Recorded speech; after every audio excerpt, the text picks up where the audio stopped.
Hello, friends. This is Dave Hurwitz, executive editor at ClassicsToday.com, here with Dave's Faves. And today I want to talk to you about this little charmer, Peter and the Wolf. Remember that, kids? Yeah. Oh, God, I love Peter and the Wolf. Now, I have such happy memories of Peter and the Wolf because for years I played in the 92nd Street Y Orchestra, the sort of amateur fun orchestra.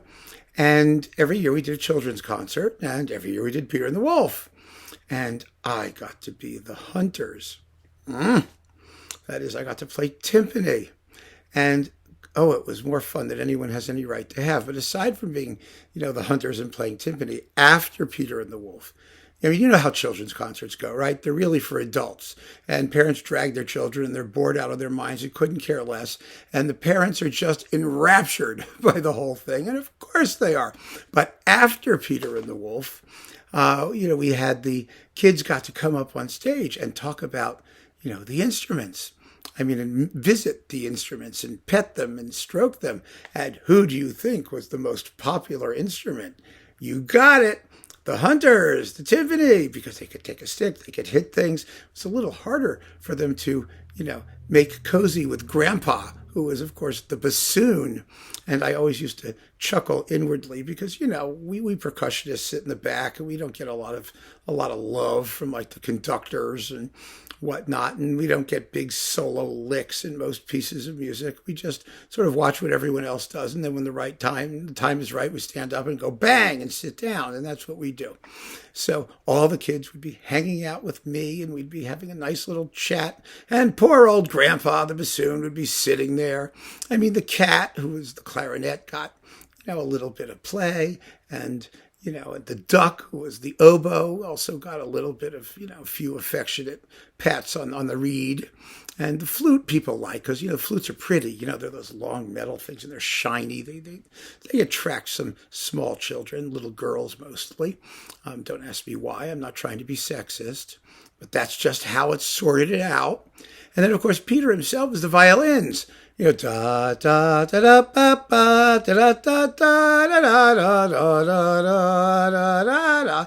Well, I mean, you can't go and hang out with the string section. That was completely confusing. But the timpani, no problem at all. Now, there are millions, and I mean millions, of perfectly fine performances of Peter and the Wolf. I mean, how do you destroy Peter and the Wolf? The only question is, do you like the narrator or not? Sometimes they get, hotshot actors, to do it, and they're usually fine. I mean, if they don't overact or ham it up or get silly and stupid, or they rewrite the text. My feeling is play it straight, just tell the story and let the music do its thing. That has always been my perspective on anything with a narrator particularly, but this, of course, works beautifully. It's such a perfect little piece. I mean, everything about it is just perfect. The melodic inspiration, the instrumental parts, the story is terrific.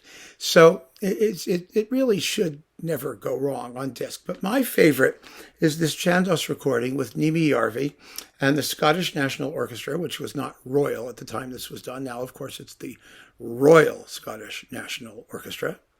And the narrator is Lina Prokofiev, the composer's wife.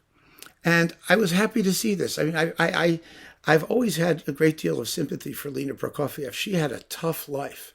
She really did, because being married to Prokofiev was no picnic. He was actually not a terribly nice guy.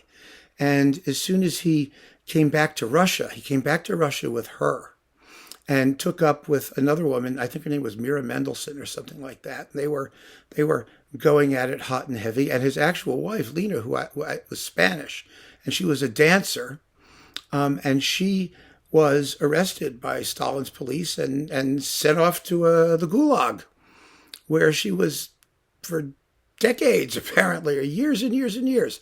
She was imprisoned, and when she finally got out, she got out of Russia eventually, but she was still around back in 1987 in time to be the narrator on Peter and the Wolf. So she was, first of all, a very, very good sport about it. And second of all, she does it with great charm and affection. And for me anyway, I mean, the history kind of matters. I mean, it's kind of like poetic justice that here she is doing Peter and the Wolf, 34 years after her erstwhile husband, who turned a cold shoulder when she was sent away off to the camps, passed away on the same day that Stalin did, by the way. Prokofiev died on the same day as Stalin, and they couldn't tell anybody that Prokofiev had died until like a week or two later because everyone had to celebrate the death of Stalin. The whole country was plunged into mourning. But Prokofiev was the one they should have been mourning for. So anyway, whatever his personal qualities or lack thereof, Peter and the Wolf is fabulous. And the other thing you get is a wonderful, wonderful little suite of music from Cinderella, which, oh gosh, it's wonderful.